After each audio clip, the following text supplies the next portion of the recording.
জলপাইগুড়ির গাথিয়া নদীতে হরপা বান ভেসে গেল 3 শ্রমিক। আপনাদের জানিয়ে রাখবো আরো একবার, জলপাইগুড়ির গাথিয়া নদীতে হরপা বান ভেসে গেল 3 শ্রমিক। উদ্ধারে নাগরাকাটা ব্লক প্রশাসন। পশ্চিমবঙ্গের জলপাইগুড়ি জেলার ডুয়ার্সের গাথিয়া নদীতে হরপা বানে মাঝ নদীতে আটকে পড়লো 3 শ্রমিক। ক্রেনের সাহায্যে 3 জনকে উদ্ধার করলো নাগরাকাটা ব্লক প্রশাসন।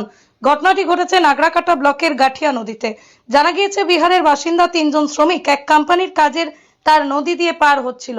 সেই সময় নদীতে জল কম ছিল, তবে আচমকায় কিছুক্ষণের মধ্যেই নদী ভরে যায়।